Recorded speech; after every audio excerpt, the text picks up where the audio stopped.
Hello everyone, we're here with Mr. Rudess from Dream Theater. Hello, welcome back to Milano. Thank you very much, nice to be here. We'll be seeing you playing live tonight. We're excited to in the wait. Well, great. To start off this interview on a light note, you may not know that in the latest Mickey Mouse, do you know about this? No. Yes, I heard about that actually. Did you see that? Somebody gave me a copy of this Oh, book. right, so it's not a surprise. I just wanted... Actually, just last night, Oh, my friend came. where is it? My friend who lives here in Milan came and he brought me a copy that was that's really explaining nice. to me Yeah, the book. It was really funny. we're seeing the version. Yeah. Do you find yourself duckified? Your duckified version? I find myself similar, amazed yeah. that Dream Theater made it into a Donald Yeah. and Daffy Duck cartoon. I guess Dream Theater has a whole new meaning in Italy. Yeah. It's pretty good. Does this mean? Does this make you think you have made it? Yeah, I'm ready, Immortalized. I'm ready to retire now because of my because Dream Theater has been part of the Donald Duck cartoon. So that's it. No show tonight. I'm done. All right, all right. What did we cause? Well, has there actually been a? Maybe it's this one, but has there been a time when you looked around and you thought, "Wow, we've made it"? Well, I mean, what's interesting about the Dream Theater career is that you can really get a perspective because we are a band that's known throughout the world, and everywhere we go, it's very different. For instance, you know, if I play like tonight in Milan, and I don't know how many people, many thousands of people will be there screaming, holding Daffy Duck books in the air, there might be a moment where I'll say, "Oh my God, this is it, we made it." And then, you know, when we return to the U.S. and we play, you know, in the middle of the country somewhere, and you know, it's not like that, I'll go, "Well, maybe it's not there yet." I don't know. I manage. I guess some people tend to get influenced more by, you know, a lot of hype or you know, a lot of fans, or whatever. But I guess in Dream Theater, myself and the other guys are more interested in just practicing and, you know, our instruments and being a little bit more grounded, you know. All right, but another way to see if you've made it or not is that you may not be aware of it, or maybe you are, but all the 4 Italian dates you are playing this week, the VIP packages, meaning that they can meet you and such, are all sold out. They've been sold out for some time, so it's a lot of people. How do you see this feel for fans to get in touch with you, to touch you, to just say hello to you and such? How do I feel about the VIP packages? Yeah, or the general way. No, I think it's great. You know, I'm somebody who enjoys meeting the fans. Especially in our group, I just find that many times the fans of Dream Theater are pretty high-level, smart people. I mean, of course, that's a generalization, but a lot of times when I meet people, I'm like, wow, this is a really interesting person. They might be like a computer person or a creative person on their own, or another musician, or just have, you know, even like a business guy, but just, you know, usually they're fairly intelligent, because I think to really enjoy Dream Theater, you need to spend the extra bit of attention and apply yourself to get the maximum out of it. So that's why I think the fans are generally in a higher level than some other bands. So personally, I really enjoy meeting the people. I value that. It's great. Do you think that people can say they know you in a way through the music you make?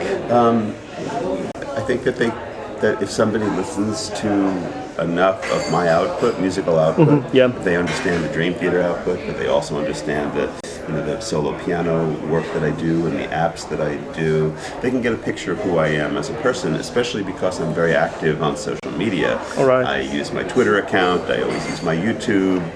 You know, I'm always putting out you know, information and sharing, because I think one of the really fun things about the internet is that it makes that possible. And I'm not an artist that says, "Oh no, the fans shouldn't get really close because it ruins everything." I'm like somebody, I know what I do, I know the music I make, I know who the band is, but I'm sharing, so I like it. Talking about technology, on Christmas Day, Dream Theater gave out an awesome present, in my opinion, you gave the link to download parts, well, some songs of they were left out of the Luna Park live album, and it was distributed on a torrent file, which I just checked is still being seeded, and lots of people are still sharing it. And well, torrent files are still mostly known for illegal downloading. Right. So what's your point of view on torrents in general? I'm not asking about illegal downloading, but do you think that's the right way to distribute music? Because if people stop sharing it, no one can get it anymore with a torrent file. Are you asking if using torrents to share something that's illegal? Mm-hmm, yeah. It's fine. Okay. I have no problem with that. If the problem is if people are just stealing the music.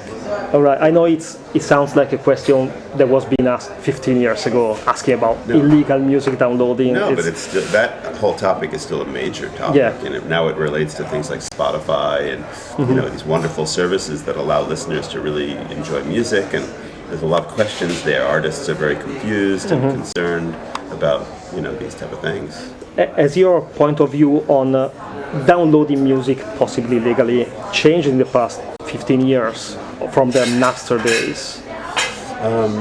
My point of view hasn't changed so much. I think the bigger concept is just that it's such a shame that musicians are having such trouble, getting their music to be something that can support them. That's the biggest, issue. As a listener, I think it's amazing, and I enjoy the various services that let you experience a lot of music. And I also like the fact that some of those companies are really trying. They're trying to link their music to different to shows, to news, to activities, to tour dates, to all kinds of things to try to make it all work for everybody, and to it's a little bit of a sign of hope that maybe this can be worked out. All right. Right. And well, your tour has just started, the European tour. How's it working so far, especially with the live songs and the sets and the set of songs you've chosen to play live? Is it working out fine? Yeah. It's the most ambitious Dream Theater show we've ever had. I saw the set list. Yeah, it's intense, and it's intense on every level. And I would say that this is a show that any Dream Theater fan should come out and see. There's been a little bit of growing pains the first few shows because it is as big as it is. So all of us are kind of learning how to manage this beast that we created. Right. So I expect that tonight will go very well and all be smooth, and that this set list and this ambitious experience that we've organized will please the fans and create new fans all around the world. Okay. Was there any moment of doubt when you were rehearsing and you were saying, "Oh my God, I have to do it every night for the next 4 months or so"? Yes, totally. Can we pull it off every night? Yeah, I would say absolutely, because again, it was a learning experience, just how much energy it would truly take to put this all together. And then, we haven't done an evening with in a long time, so it's playing a lot. It's a lot of standing, in my case, or anybody standing there and playing, and it takes a certain amount of energy.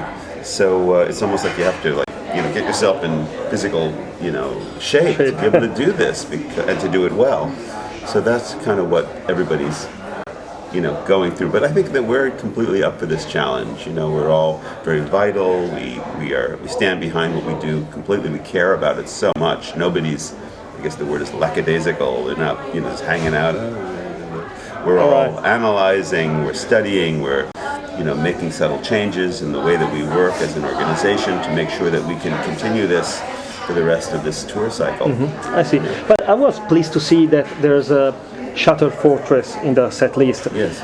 I wanted to ask you, was there any discussion about including songs of the renowned 12-step saga, which is not because Mike brought it, but because it's something personal for Mike and is not there anymore, and we're not discussing that. But is that something you said? You know what?